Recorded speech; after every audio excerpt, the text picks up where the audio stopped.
What's really special about this building is that it's on a piece of land that is really meaningful to us. It's a place where we feel most at home, and if you have any connection to land, this is it for us. This is like our spiritual kind of home. We were attracted to this area because of the natural forest, and we wanted to build here because this is the sort of place we would camp in. It was reminiscent of camping, only with more comfort. Beautiful day. Incredible. Nice day for fishing. Look how calm it is. It's always like this. Derek's my brother, and we would come here camping from 15, 16 years old. What are you going to catch? It was a little rock cod. We would just camp in the forest behind the beach, just exactly like where we've built the house.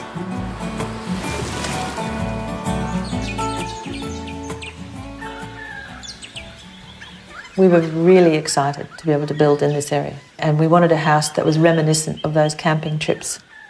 It was a bit of a magical place, really. This was somehow different. This was our beach. And it was the first holiday place away from the parents. You know, it was a new beginning. We discovered it ourselves. It's exactly the same as when we were camping here in the 70s. The bush is completely unchanged. You would come here and you'd probably have a slab of beer. Well, not the whole slab. No. We would have a slab with us. A couple of drinks.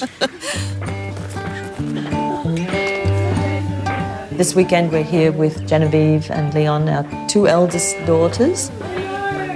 It's interesting that the children are almost the age of when we were first started coming here. It's a place 20 years ago you would have been able to just drive into and pitch a tent.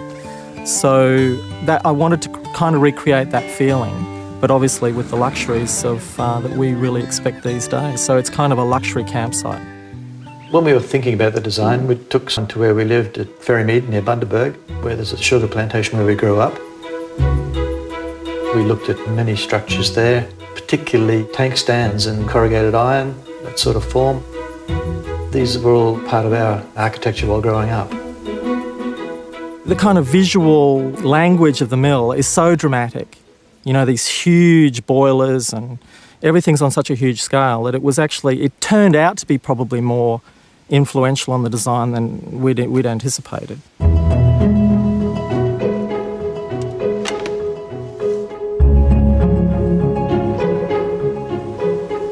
There were turbines in the mill, and you could say that the window at the end of the building kind of looks like a turbine. I mean, it wasn't as direct as that, but that's kind of how it's turned out. It's also got a bit of a contraption feel about it. I like the way it actually looks like it could be a crazy Leonardo contraption or something. You know, and it makes the building actually somehow seem almost mobile. So, you know, you get that layered on top as well as being able to open it up and sort of sit on the sofa and enjoy the setting. What I like about the shutters is in the summer when it's hot, they open and catch the prevailing southeaster, and we can regulate the flow of a breeze through the house. It was really important to you not to have an air-conditioned space, wasn't it? Particularly in a holiday house. Yeah, we're at the beach. We want to smell and hear the ocean. Exactly. That's why you go camping, you know, to be in touch with the natural surroundings, the weather, all those things. I will check it. Check it. The sleeping areas are at the back of the site, more quietly kind of composed, looking into the trees. And all of these areas are connected with decks and covered walkways.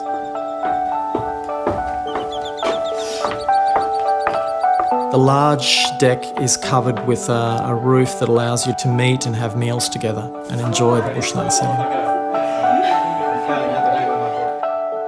I remember when we used to go to the workshop in Brisbane, we'd see the original structure, the skeleton of the galvanised hoops which would hold it up. It was beautiful. It was like almost like a whale, wasn't it? You could walk into this. It was at the scale of a whale. We had kind of decided that we wanted to build it in Brisbane and bring it up.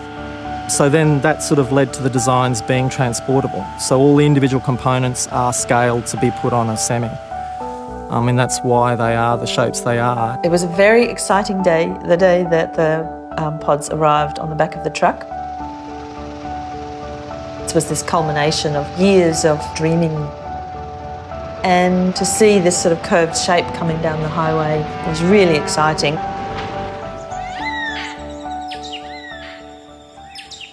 It certainly created a lot of discussion, and it's referred to as the plane crash by some residents.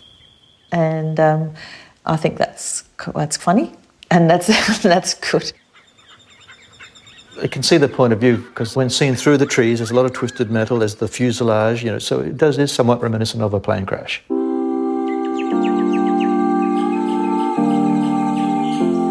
The house operates as a piece of sculpture in the middle of the bush.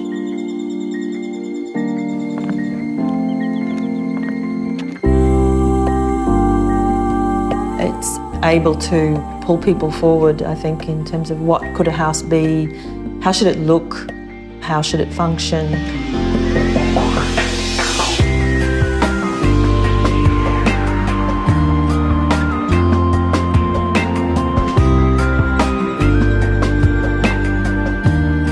But I mean, people will take more risks in holiday houses, there's no doubt about that.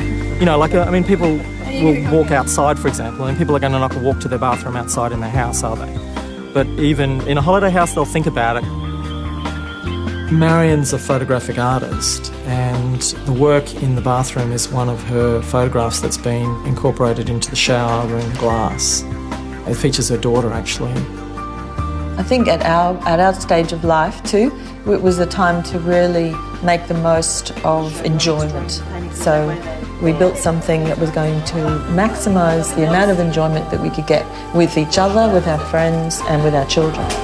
It looks good. It looks great. So this was the sort of the magnet that was going to sort of bring everybody together in a beautiful place. It looks good.